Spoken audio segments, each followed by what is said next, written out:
Olá, eu sou a Vânia, fui professora de alfabetizadora durante 30 anos e durante 15 fui professora universitária.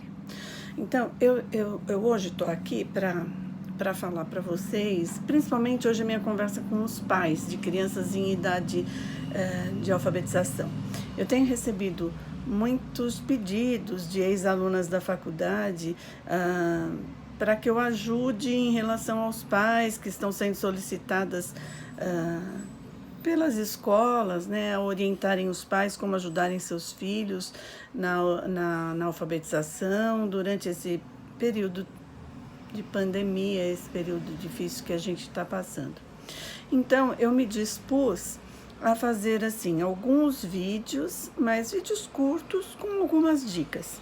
E antes de começar, vou começar até falando assim da questão de alguns mitos da alfabetização, que os pais, pelo fato de não estudarem exatamente isso, então ainda tem na cabeça, ou ainda tem aquela ideia daquela alfabetização antiga, que é com cartilha, família silábica, que não é mais assim que a gente alfabetiza já há muito tempo, até porque surgiu uma cientista, né, uma teórica muito importante, de nome Emília Ferreiro.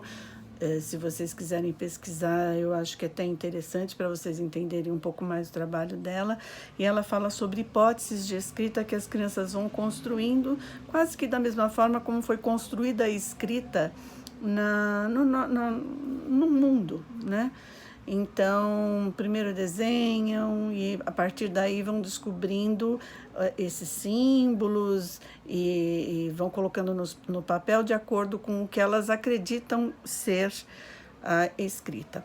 Então, assim, eu não vou me estender para os pais em questões teóricas profundas, até porque essa teoria ela é bem densa e o que eu quero mesmo é ajudar nesse momento, né? Tão difícil. Primeira coisa que eu vou falar é que eu acho que nessa época, esse momento de pandemia, na verdade, eu acho que é um momento mais propício para a gente ensinar os filhos uma questão de solidariedade, a desenvolver esse tipo de atitude, né? Porque são os pais com os seus exemplos e com as suas conversas e com as suas leituras que ajudam os filhos a serem solidários. Porque solidariedade é uma atitude, ela não se ensina falando a teoria de solidariedade ou a definição de solidariedade. A gente ensina a ser solidário sendo solidário. Então, é importante que tudo que vocês pensem em fazer, coloquem as crianças junto para fazer junto com vocês, ajudar alguém, sabe? Alguma doação ou algum tipo de trabalho na internet. Enfim, eu acho que sempre é legal pedir para os filhos ajudarem. E eu acho que nesse momento a gente está precisando de boas pessoas, né? A alfabetização, ela é extremamente importante, mas as crianças vão se alfabetizar. Não é perdendo um ano que elas vão deixar de se alfabetizar. Eu acho assim, só vai ser um pouco depois. E o que isso traz de problema, gente? Eu às vezes fico pensando que agora é realmente o momento de baixar a ansiedade.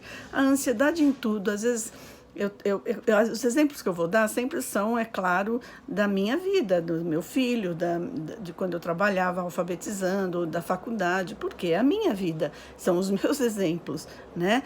Então, e eu acho que ajuda vocês perceberem que as coisas funcionam. Então, eu sempre pensei na questão até da faculdade. Às vezes os pais ficam aflitos para que os filhos entrem logo na faculdade. E eu sempre pensei que naquela época de 17, 18, 19 anos é a hora que efervesce as coisas mais legais, mais divertidas na vida da gente. E se a gente for ficar pensando que eles têm que estudar absurdamente, fazendo uma pressão, aí é mais difícil deles passarem e conseguirem. Então, eu me lembro assim que com o meu filho eu nunca cobrei esse tipo de coisa. Ele fez mais anos de cursinho e isso não atrapalhou em nada a vida dele. Ele entrou mais tarde, mas entrou sabendo o que queria. Ele fez 3 anos de cursinho. No primeiro ele achava que queria medicina, aí viu que não era. No segundo ele pensou que fosse farmácia e no terceiro ele viu que era química. Mas fez química e ama a graduação que ele fez. Depois acabou fazendo pós-graduação e hoje ele é uma pessoa muito bem sucedida no que ele faz. Então, assim, ele se formou com o quê? Com 29 anos? E daí, gente, qual o problema de se formar mais tarde? Por que tem que se formar tão jovem? Então, isso é a minha opinião, tá? Eu não estou colocando aqui para polêmica ou para falar, você está falando isso. Não, isso é como eu dou aula, é a forma que eu explico, tá? Você pode não concordar, tudo bem, sem problemas, tudo bem? Mas eu só peço, assim, que não depositem tanta pressão, nem nos adultos e nem nas crianças, tá? Porque elas vão se alfabetizar. E o que vocês vão poder fazer para ajudar? Em primeiro lugar, eu quero destruir alguns mitos. A gente fala que letra cursiva, às vezes os pais falam, a professora não é boa, ela não ensina letra cursiva. E aí eu fico pensando, no que a gente precisa usar letra cursiva? Não, ó, os livros não são letra cursiva, os outdoors, as propagandas, tudo que a gente vê, o próprio computador que se usa para trabalhar, os adultos, as pessoas quando ficam adultas muitas vezes abandonam a letra cursiva para usar a letra de forma. Então, é ideal para as crianças se alfabetizarem com letra bastão. Por que é a letra bastão? A letra bastão seria a letra maiúscula de forma, tá? Então, a letra bastão, ela é própria porque ela não está tudo de mãozinha dada, como as professoras costumavam dizer da letra cursiva. Elas têm começo e fim. Quando a gente vê a letra A, ela tem começo e fim. Quando a gente vê a letra B, enfim, todas as letras a gente vê assim. Questão de letra bonita. A letra não precisa ser bonita, ela precisa ser legível. Legível é diferente de ser bonita. Eu conheço um monte de gente que tem letra muito feia, mas é extremamente inteligente, escreve coisas super interessantes. Então, eu acho que é por aí que a gente tem que pensar. E o terceiro ponto que eu vou falar para vocês hoje é a minha primeira dica, tá? É ler para as crianças. Leiam histórias e comentem sobre as histórias. Comentem o que vocês acharam, se gostaram ou não, tem que falar a verdade. Se vocês gostaram se a criança gostou ou não. Essa coisa de desenhar a história também não é uma coisa legal. Então, vocês vão ver que desenhar a história, já pensou se cada vez que a gente fosse ao cinema, eu lesse um livro, alguém pedisse para a gente desenhar a parte que a gente mais gostou da história ou do livro, a gente deixava de assistir ou deixava de ler. Então, não é por aí, sabe? Assim, ninguém acaba ouvindo a criança o que ela desenhou, o que ela gostou de verdade. O melhor é falar a respeito, porque aí a criança vai estar desenvolvendo a oralidade também. E quando você lê histórias sem tirar as palavras difíceis, lê exatamente como está lá, você está usando uma linguagem escrita que é muito importante para as crianças adquirirem um vocabulário melhor, aprenderem mais palavras, enfim, ampliarem mesmo o seu vocabulário.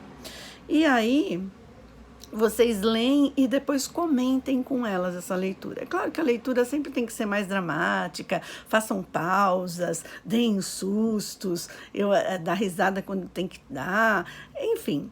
Não é para ficar parando a leitura e fazendo pergunta, porque isso é muito chato. Você pode fazer isso uma vez, mas não um monte no decorrer da leitura. E se quiserem dar uma olhada no meu canal e ver as histórias que eu leio, eu acho que é bem bacana vocês darem uma olhada. Mas, por enquanto, eu recomendo a vocês que leiam Felpo Filva, que é essa história muito legal, que é de um coelho escritor, e ele, nessa história ele fala de diversos tipos de textos. E esses tipos de textos vão dar muitas ideias para as crianças do que seja uma escrita, do que seja como escrever, os diferentes modos de escrita para diferentes tipos de textos, para diferentes objetivos que a gente tenha, né? Então, eu acho que é bacana vocês lerem, e cada tipo de texto que aparecer aqui, porque vai aparecer bula, vai aparecer manual de instruções, vai aparecer receita, que vocês peguem uma realmente, que vocês tenham aí na casa de vocês, uma bula de um remédio que dão para eles ou alguma coisa assim, e mostrem onde que tá as informações que vocês tiram, peçam para eles acharem uma palavra em algum lugar do que está escrito, isso é bem legal. E, além disso, esse outro também é legal, e esse eu vou falar para vocês depois, eu não confunda, os dois Felpo Filva e Não Confunda são da Eva Furnari. São 2 livros muito bons que dá pra gente, esse do Não Confunda dá pra gente fazer um monte de brincadeiras, assim, até mudando pelo nome de quem vocês conhecem, amigos, primos, parentes, porque a história é super engraçadinha. Então não confunda mochila chocante com gorila mutante. Então sempre tem a rima. E essa questão dessa terminação igual é super importante para eles perceberem que o som é igual e vai aparecer escrito igual também. Então são conclusões que eles vão tirando, ideias que eles vão tirando, que depende da gente estimular e mostrar. Porque se a gente não mostrar, eles fazem as mais diferentes ideias e nenhuma delas é errada, todas têm lógica. Basta que a gente pergunte, por que você pensa assim? Por que você acha que é desse jeito que faz? Por que você acha que é desse jeito? Cada vez que a gente pergunta por que você acha, eles respondem coisas magníficas da gente se apaixonar. Bom, hoje eu vou ficar por aqui. Na próxima vez eu vou tentar falar dos jogos alfabetizadores que dá para vocês confeccionarem em casa e fazerem um monte de jogo legal que vai ajudar muito na alfabetização das crianças, tá?